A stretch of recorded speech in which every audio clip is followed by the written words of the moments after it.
Good morning students, कैसे हैं आप। मैं आप सभी लोगों का अपने चैनल एसएन चिकर्षा में स्वागत करता हूं। आइए आज मैं आपके सामने कृतिका में संकलित पाठ 4 माटी वाली के बारे में बात करूंगा, जिसे विद्यासागर नौटियाल जी ने लिखा है। इस कहानी का मुख्य पात्र एक हरिजन बुढ़िया है जो बहुत ही गरीब घर से होती है। इसके घर में इसका पति और यह बुढ़िया दो ही होते हैं, जिसमें इसका पति बहुत ही वृद्ध हो चुका होता है। बुढ़िया अपना तथा अपने पति का पेट पालने के लिए एक गांव में लाल मिट्टी देने का काम करती है। आइए हम कहानी माटी वाली का सारांश पढ़ते हैं। सारांश इस प्रकार है, ध्यान से सुने, आपको अच्छे से यह सारांश समझ में आ जाएगा। हरिजन बुढ़िया शहर के सेमल का तप्पड़ मोहल्ले के एक घर में मिट्टी से भरा कंटर अपने दोनों हाथों से पकड़कर उतारती है। तभी दूसरे घर से एक बच्ची आकर अपने घर में मिट्टी देने के लिए भी कहती है। टिहरी शहर का शायद कोई ऐसा घर नहीं होगा जो माटी वाली को न जानता हो, न उनके कंटर को पहचानता हो। ऐसा शायद ही कोई घर रहा होगा। जानता भी क्यों नहीं, इस बुढ़िया की दी हुई लाल मिट्टी से सबके घरों तथा चूल्हे की लिपाई पुताई भी की जाती है। सब लोग उसे तथा उसके कनस्तर को लोग पहचानते हैं। एक दिन एक घर में माटी वाली को मालकिन ने अपने लिए 2 रोटियां दी और बुढ़िया से खाने को कहा।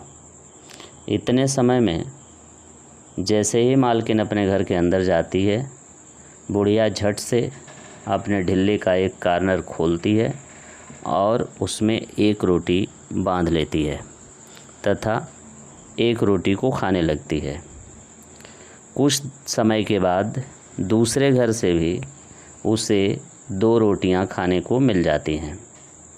वह बहुत ही प्रसन्न हो जाती है और सोचती है कि वह आज घर पहुंचते ही अपने बूढ़े को 3 रोटियां सौंप देगी। रोटियों को देखकर उसके बूढ़े का चेहरा खिल उठेगा।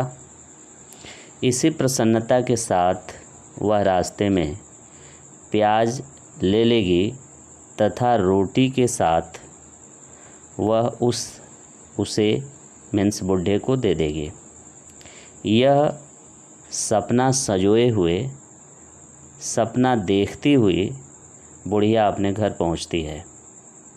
पता चलता है कि अब बूढ़े को रोटियों की ज़रूरत नहीं थी, क्योंकि वह मर चुका था।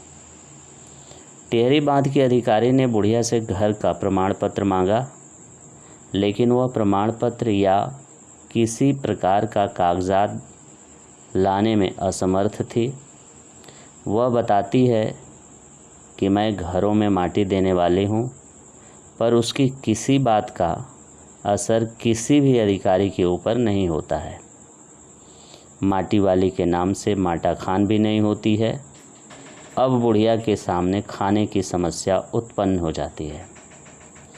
टिहरी बांध बनने की वजह से शहर में पानी भरने लगा तथा लोग अपने सगे संबंधियों के साथ शहर लेने या अपने अपने संबंधियों के साथ शरण लेने के लिए भागने लगे तथा माटी वाली बुढ़िया अपनी झोपड़ी के सामने बैठी रही और हर आने जाने वाले व्यक्ति से सिर्फ एक ही बात कहती है कि गरीब आदमी का शमशान नहीं उजड़ना चाहिए, अर्थात मृत्यु निश्चित है, पर शमशान कहाँ है। गरीब आदमी को मरने के बाद शमशान भी नहीं मिलता है। धन्यवाद।